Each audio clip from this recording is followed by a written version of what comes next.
If you love stereotypes, I've got two for you in this episode. Stereotype 1. Women are born nurturers.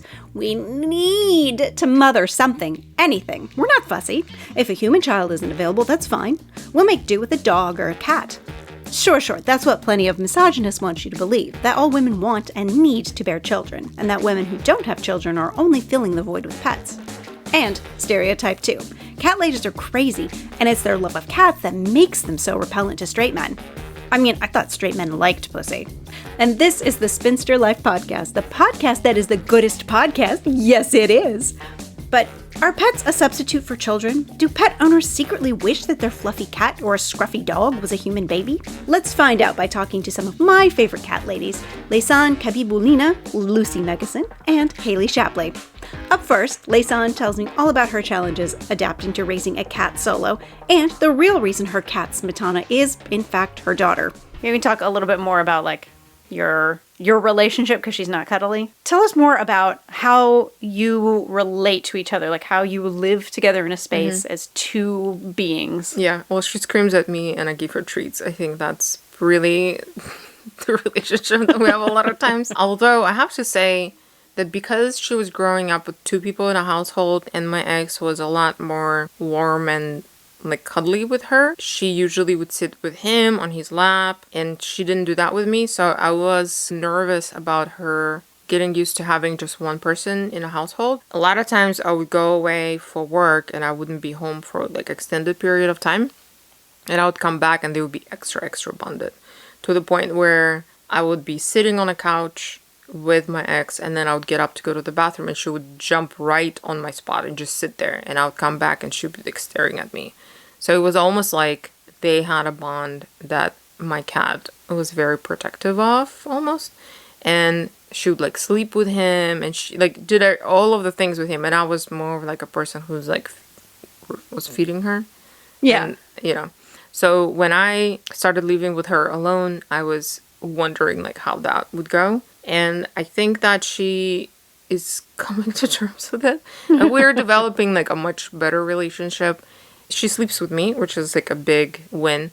Not close to me, like in my legs. And like one night in the morning, I tried to lay closer to her to be like, let me inch closer to her. And I did. And she immediately jumped off the bed. She was like, no, thank you.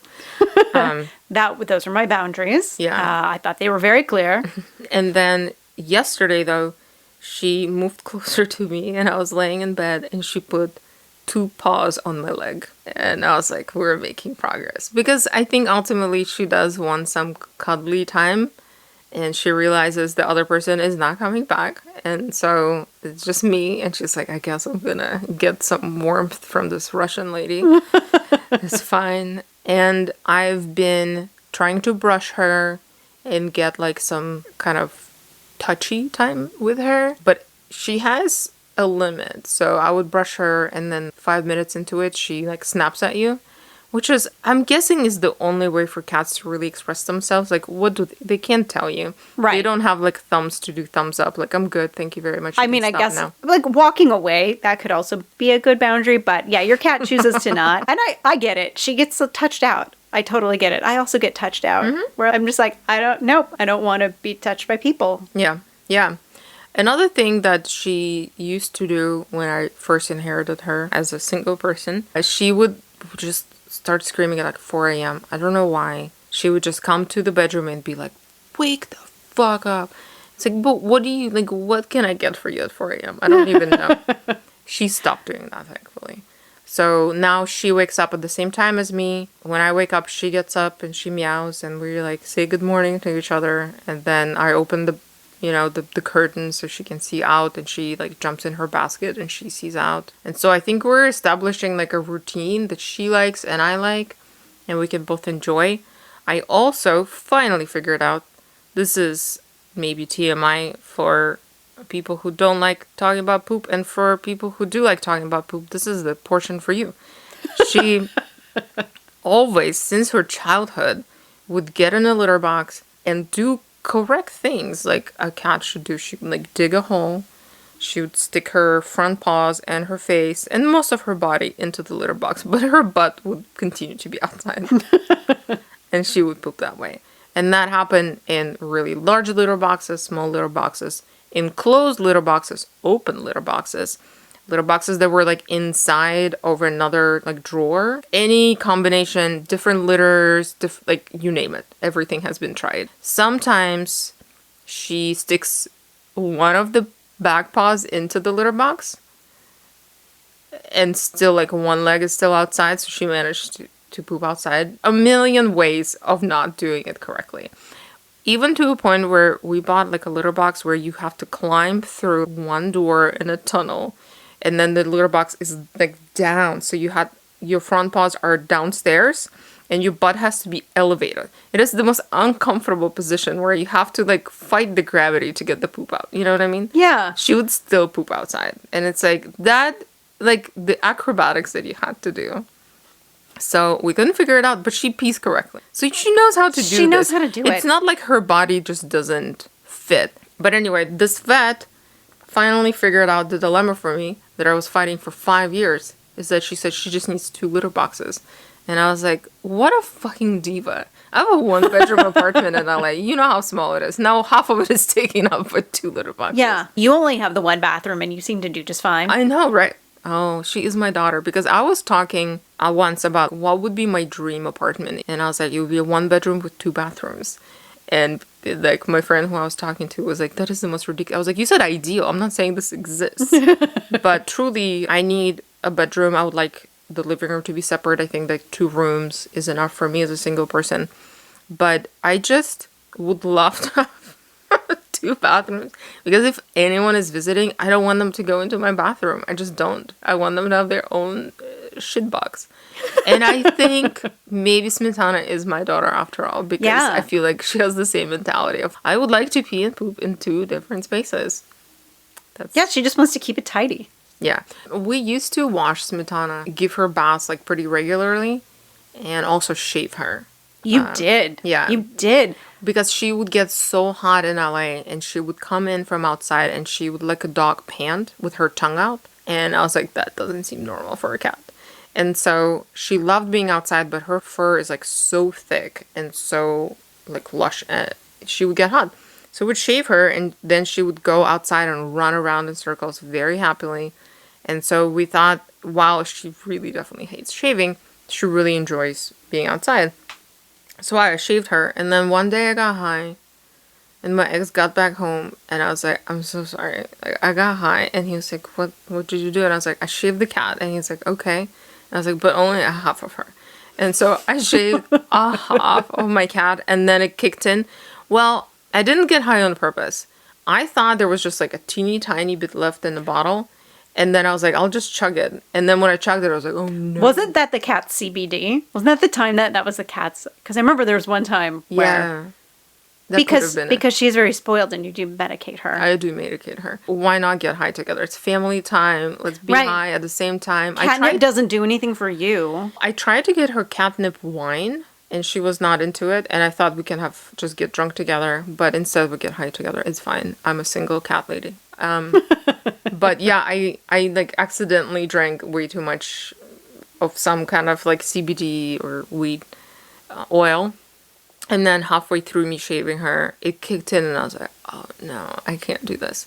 So I had a half-shaven cat, like just halfway through her. One side or like one side. Okay. Yeah. Not like butt or... That would be better. But no, for some reason I approached it as like, let's just I shaved one side of her, like one right side or whatever. And she looked pretty ridiculous. And I also looked pretty ridiculous being just high. with just a razor, just a cat razor in your hand. Yeah. But yeah, we used to shave her. I don't do that anymore because I don't want to. Your story is a little bit different than some of the other people I've interviewed for this episode because you got a cat with someone. Mm-hmm. And now you have a cat by yourself. And I assume things like shaving a cat, like I would not want to shave a cat by myself. Yeah. I would want all the backup in the world. Yeah, exactly. So how has it been transitioning to being a cat lady? Great. A solo cat lady. I think one of the things about parenting, and this is, it's hard to raise children, obviously, but it's hard to take care of like a dog because you have to walk them twice a day. So obviously when you have a partner, it's just easier to do that. But whenever it comes to raising either a pet or a child, you always run into like, you shouldn't do it this way. You should do it this way. And there's a lot of like back and forth in deciding how you approach the upbringing, even if it's a cat, even if there doesn't seem to be like a lot of, like you're not talking about what school to take them to or whatever. There is still like conversations about like, well, you really shouldn't give her this food at this time. Please don't let her out during that time. Like she really shouldn't be out when it's or whatever. And I don't have to do any of that shit. It's like, wow, I made a terrible mistake. Too bad. No one is here to judge me. But I feel like I had quite a few situations where it's like, well, she's being like that in the morning because you did something. Or it's like, why did you feed her at that time? Because we decided that we should feed her at another time. So not having those conversations and not having anyone to judge you, even if you did make a mistake. Like I let her out and she got in a fight with this cat. She didn't get in a fight. She like tried to chase her and then the cat ran away. Okay. That's it. Like there wasn't any They had an altercation. They had an altercation. Yeah. But I feel like I would have had a talking to if I would have done it in my relationship and my ex would have been like, you shouldn't have done or whatever. And here I am. It's like, and the situation's over and I'm gonna go talk about it on a podcast. That's the way I'm gonna process that. But other than that, like with the cat, it's so much easier. And I think for a single person, even if you're not at home, even if you're traveling, it's so much easier for someone else to go and check in on them. So really, the only thing that I think is not great in the situation that she doesn't get as much attention when I'm not home or like I'm just working during the day and she wants attention, I can't give it to her. A couple of times she stayed out all night. She came back at like 2 a.m. and I was like, who were you hooking up with? Like, what were you doing, you little hoe? I think she just found a comfortable little like warm under the building hole, which we found she hidden a couple of times. And I think she just took a nap and then... Yeah, and then it got late and then she was like, I'll just stay here then, I guess. Yeah. So that did happen a couple of times in LA. At least LA is warmish. Most of the year, it's warm. Not warmish, it's warm here. It's warm, yeah. But in Oregon it happened. And I was like, well, fucking good luck, I guess. I'm gonna close the door. It's raining. So I don't know where she spent the night. Again, I think she was under the house. But that's the danger of like letting her just go somewhere. But also, she seems so happy when she like gets to sit outside. Just need to make sure that it's in a safe way. And I don't really recommend anyone to let their cats out. It just really depends on the area where you're in. Like, I let her out in Oregon because we had a yard that was a private yard. In LA, on the west side, we had a private, like, balcony and, like, an area where she could hang out. And right now, my balcony is, like, inside of the building. So it doesn't, like, face any of the busy streets or any streets. So I feel fairly safe. And she is, like, kind of leash trained. Like, I started putting a collar on her again. She's very comfortable with that. And I attach a leash so she doesn't, like, go too far sometimes. Okay. Not all of the time, though. Sometimes I don't, which is irresponsible cat owning practice. She was so used to being free range. Mm-hmm. That is a way different thing with cats than dogs. Like, cats do. They seem to thrive. Or there's certain cats, like, they want to be outside. They really want it. And it does seem like you're depriving them if you don't let them go outside. Yeah. Where dogs, like, yeah, they do, they have to go outside. But I don't, they don't just go on their own. They don't take themselves out. Yeah, we had a cat that just came over and we tried to adopt him. Like, one of our friends tried to adopt him. And he was completely leash trained. So, like, Smetana is leash trained in a way that, like, I can attach a leash and she's not trying to, like, actively get out of it. But I can't walk her down the street. Right. She will get freaked out. But this cat, literally, you would, like, walk him on a leash and he would lead you and you would follow him like a dog.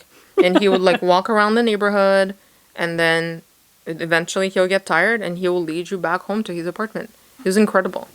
It was the only cat I've ever really seen that was actually, like, very dog-like leash trained. Yeah, and would like, actually go for a walk and not try and hide under bushes or try and escape the harness. Yeah, and whenever dogs would be walking, past him, he, like, would not be fazed at all. He was like, yeah, totally normal. I'm normal. You're normal. Yeah, this is normal. We're both normal dogs just going on a normal walk. Yeah. We're normal. I can talk about Smetana all day long, even though sometimes I very lightly hate her for yelling at me at 4 a.m. or pooping outside the box. I do very deeply love her. I'm quite fond of her too. I wouldn't go as far to say as I love her, but I am. Wow, She is a cat that how I'm very rude. fond of. Okay, good. I'll take that. She'll take that. She's fond of you as well, even if she doesn't show it. I would say that's about as far as her esteem for me would go, is fond of. I don't think On Smetana a loves good day. anyone. Probably not, no. In the true cat fashion, she's like, tolerates you. Yeah. Thanks, Leysan. Lucy Megison is the host of Spinsterhood Reimagined. We talked about her feelings about motherhood and the reasons she got a cat. So I got my little kitten in July, at the end of July. And yeah, that is how I came to have a kitten at the age of 46. Finally. You finally grew into your cat lady. Exactly. Life. And because I do a podcast called Spinsterhood Reimagined, I just thought, you know what? I'm going to just play into this crazy cat lady thing. I'm just going to, in the same way that I'm trying to kind of reimagine the word spinster, as are you, I just thought, let's just embrace, fine. You want me to be a crazy cat lady? I'll be a crazy cat lady. I'll get a freaking kitten. So I did. And yeah, I absolutely love him. Over the course of my adult life, when I haven't had a cat or any kind of pets, you hear people talk about their pets and how much they love them and how much money they spend on them and blah, blah, blah. And because I haven't had one since I was, 19, I've been a bit like, oh my God, these people that get so obsessed with their dogs and their cats and, in a really sort of patronizing, understanding way. And now I'm like, oh my gosh, I totally get why people become fall so in love with their pets. And I think it's partly to do with the fact that they seem so vulnerable, and they are so vulnerable because they're never going to grow up into an adult human. So they're always going to have that vulnerability about them. Do you know what I mean? Even cats, and even though cats are kind of crazy and scary and evil, as some people think, but or, independent and aloof as other people see them. Yes. But yeah, it's big love. I'm not going to lie. Yeah, they have evolved to do that. They have those big eyes, which makes them just look childlike and makes us want to take care of them. But I think that bond is totally real. And I feel that way about my dog. Yeah, it is akin to a parent-child relationship. And I think there's also some of the disdain of the cat lady is that, oh, she's so pathetic. She doesn't have children, so she has to substitute with cats. But it's not really a substitution. Like, I know that if I had kids, I would still have dogs because I like dogs. Yeah, absolutely. You're so right. And it's so infuriating the way that people think that, because I can tell you now, even though I've just said that Johnny has unleashed this maternal side of me, there is no part of me that got a kitten because I don't have kids. Not even 1% of me. And I mean that from the bottom of my heart. I didn't feel that the reason I got a cat is because I wanted a cat. No more, no less. Nothing to do with replacing baby or having a substitute baby. And like you say, I can hear your dog barking in the background. Was it? It's like you. There's always dogs barking on this podcast. I love it. But yes, I absolutely 100% and truly mean it when I say that I never felt that I need. And in fact, somebody said to me, I think it was my sister actually, who said, oh, is it nice to have the company?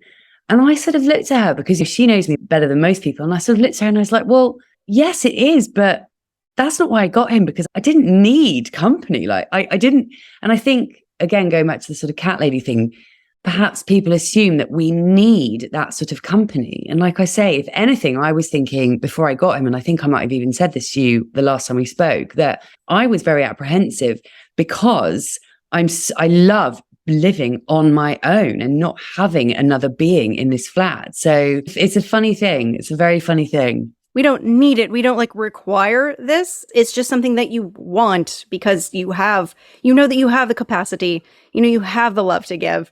You know that you can do it and you can do it well.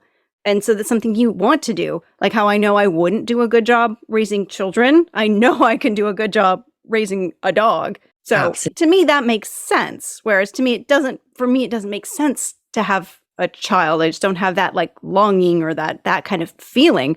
But I know that I do. Before I got a dog, I had just like that like lonely, not lonely. I just had that like little hole that I was like, no, I know that it's a dog's sized hole. And that's what I want. I'm going to go quiet them because they're being obnoxious. No worries, love. Hey, you're not helping. They saw their dumb little dog friends and they were barking.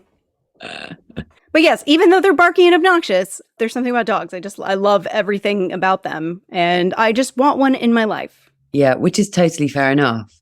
Yeah. But like we were saying, you didn't, I mean, I suppose, well, you were saying that you had a kind of a dog-sized hole, but I think it's also fair to say that by the same token, you would be perfectly fine if you didn't have a dog, in the same way that I'd be perfectly fine if I didn't have a cat. And getting a cat, I didn't get a cat in order to fill something that was missing in me. It was something to add to my already complete life, in the same way that I say about getting a boyfriend, if and when I get another boyfriend, it won't be to fill a part of me that's missing. It will be an add-on to my already complete life. Yes, that is a much better way of looking at it. But it was just like something that I wanted in my life. So I got it into my life, just like if I wanted a relationship, that would be something that I would add to my life.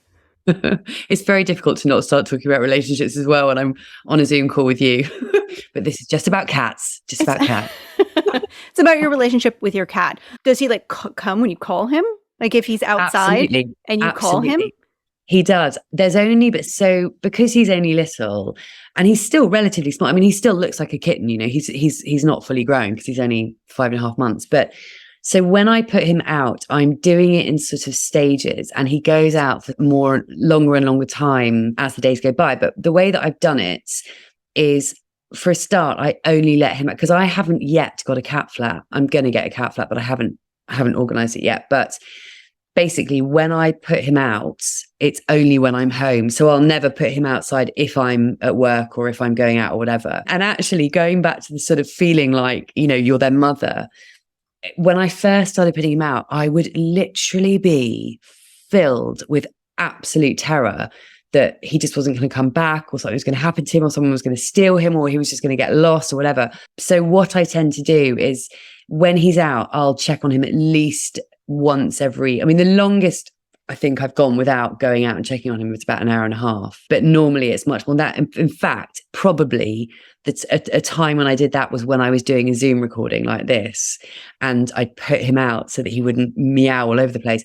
That's another annoying habit, actually, is every time I now record, because I live in a studio, so I can't shut him in another room. Without fail, every time I record an episode, he starts fucking around. He'll either start meowing, or he'll start jumping up on me, or he'll go and really noisily scratch around in his litter tray or something like that. Or because when I do my solo episodes, I record them into my iPhone. And to try and get slightly better sound, what I do is I sit in my chair with my dressing gown over my head like a freak. And of course, me sitting under a dressing gown is just too intriguing to him to not do something about, to be fair to the poor guy. But anyway, yes, so he does, and I've completely gone off on a tangent, but yes, when I go out to get him, if he doesn't immediately sort of come running when he hears the door open, normally within a couple of minutes of me going out and sort of calling him, he comes whizzing along. And there's only been about 2 occasions in the last sort of month that he's been going out where I've gone out and he's been nowhere to be found. And I've had to really give myself a talking to, like, Lucy, he's a cat. He's fine. He's gone off, you know, he's exploring. He will be back. And I've had to force myself to come back in and then go out in another half an hour, and inevitably he's come back. And actually, he's not in my flat with me now, not because he's outside, but he's upstairs having a play date with his brother, Jasper. I love it. I love it. Oh my God. So yeah, that's where he is right now. Because of course, Louise, my neighbor who lives upstairs, got one of the kittens. So brothers living in the same building, which actually is a lifesaver because it's lovely. I can totally see why people get 2 kittens. It makes complete sense. But it's really lovely for him to be able to go up there and have play dates with Jasper on, on a regular basis. I feel like I'm talking a hell of a lot about my cat, and I'm slightly worried that I'm coming across as a complete lunatic. But I think that's why I wanted to do this episode, to show So that, I'm like, totally proving the point that I am a crazy cat lady. No, well, yeah, that you are a cat lady, but that you're not crazy. Like, you have a pet, and you're trying to give this animal the best life that it could possibly have. Totally. And one thing, just while it occurs to me, is that I sometimes look at him, and very wary of saying this because you can hear all the mums of the world going, no, it's not the same as having an actual baby. Yes, of course it's not the same as having a baby, but it's probably the closest that you and I are ever going to get. So just give us that, guys. But sometimes I find myself looking at him and I feel like a mother, because I can hear my thoughts going, all I want is for you to be happy and safe. That's all I want for you, you completely divine creature who I love with my whole heart. All I want for you is to be happy and safe and warm and dry and fed. And then you can understand. It's like, well, if I know that Johnny is happy and safe and warm and dry and fed, then I'm happy. It's like happy cat, happy life, instead of happy wife, happy life. That is my point, that we all know that it's not the same as an actual human child. Because we're not stupid. Right. But it's those same type of feelings. And we do put that level of, like, emotional effort and love and care into our relationships with these animals. Exactly. And that's exactly why, as I said earlier, I've actually done, it hasn't gone out yet, but I've done a minisode called, and the title of the minisode is Something Weird Has Happened to Me. And that's something weird is that I've turned into a mum since getting a kitten. And it's actually, because I think we talked about this on the previous recordings about broodiness and how I have been feeling really, really broody for the last few years, although I'm 100% child free rather than childless. And I love not having kids and it's great, but I have had certain feelings of broodiness over the last couple of years. And it's very strange how getting a kitten, rather than getting rid of those feelings, it's actually brought them to the surface even more, which was completely unexpected for me, completely unexpected. But yeah, I mean, we feel those because at the end of the day, it is a live being that we are 100% responsible for. And we just want to love it and look after it in exactly the same way that a mum wants to love and look after her baby. And it's a responsibility that we've taken on. And we should want to do a good job. We should want to make the animals happy. We should want to give them everything we possibly can. And we should be invested in them. Like, it's our responsibility to do this. 100%. Thanks, Lizzie. It's always a delight to talk to Haley Shapley, author of Strong Like Her. We discuss how she makes sure that her cat, Kai, is happy. When I originally adopted him to be like a city kitty, and I tried to leash train him, and I thought that we were going to go on like hikes together, put him in a backpack, and he was going to be this like adventure cat. That's not him. He is like the definition of an indoor cat. That is where the term came from. Like, he only likes to be indoors. I took him out in the snow once, and you should have seen the look on his face. He was like, what have you done? Why are you torturing me? The ultimate betrayal. Yes. He felt extremely betrayed at that moment. So I had to give up on the leash training because he was so skittish and just completely scared that I wasn't getting anywhere with it. Yeah. And isn't that the thing about when you get a pet? You just want them to be happy. So even if like that, your vision of what you wanted for them or something you thought would make them really happy, because being outside should make a cat happy. There's so many things to see and smell and pounce on. You just change the plan and you're like, all right, bud, you're inside from now on. You're just going to hang out here. Yeah. And you can't bend anyone to your will. He is going to be who he is. But it's funny, you just mentioned like you want him to be happy. I was surprised by how much I worry about his happiness. I really just like hope that he feels stimulated and nourished and like all of these things that you hope for people in your life. And I'm just like, I really hope that you feel like you're having a good life, buddy. And I can't know for sure, but he seems happy. I try. Yeah, you're doing everything you can. I feel like, you have the bond with an animal and you can tell when something's not right or they're not 100% happy. Yeah, for sure.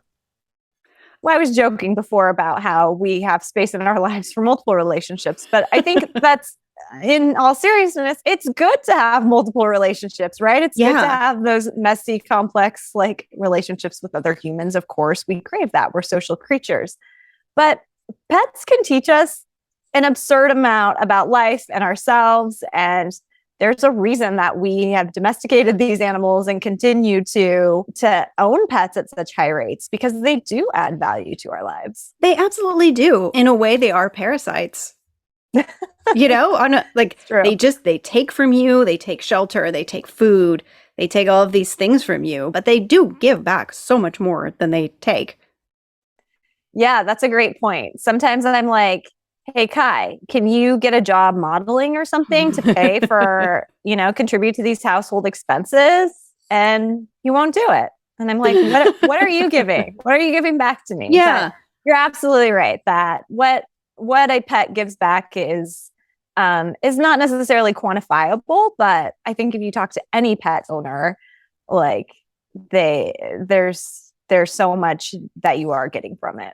Yeah. And I want to go back to the point that you made about, the women having multiple relationships, having room in their lives for multiple relationships. Wasn't that a way to control women? If you say your only important relationship is your home and your family, your children, your husband, and that is the most important role, is supporting them. And that was just a way to keep women in their place and really tell them how to spend their time and how to allocate their emotions. There was a point when close female friendships started that was discouraged past childhood. It was a childish thing for you to have really close female friendships. But to be able to have more relationships really opens things up for women to have multiple areas of support, have multiple ideas coming in, and it really lets women be more free. Definitely. I think, of course, the more people you come into contact with, the more diverse perspective that you gain on all kinds of issues, and the more likely you might be to reconsider some things that you're doing in your life or that you think. And thus, by keeping women in only one role, you can minimize the chance that there might be that rebellion, that might happen.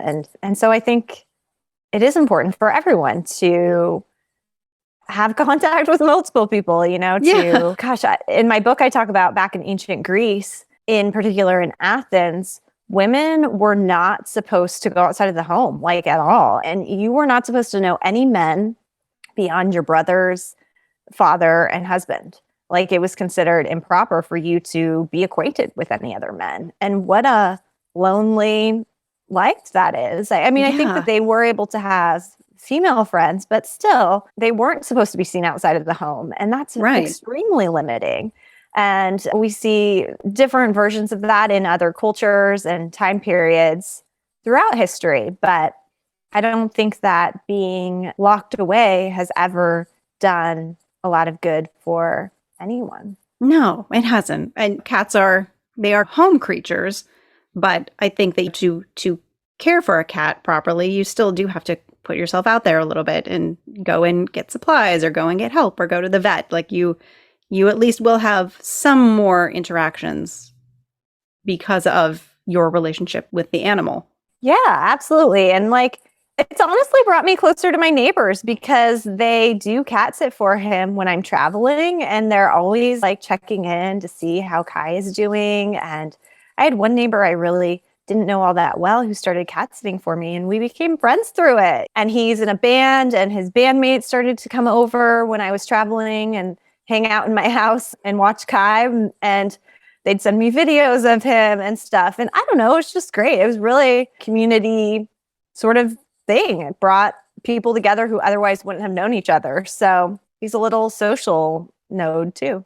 He doesn't like to travel, but he does love to go to my parents' house as well. And so He rides the ferry over there. He hates it, but once he gets there, he runs around and he just loves it. Like when my mom calls me, she asks usually how Kai is doing before she asks how I'm doing. So it's definitely become part of the family.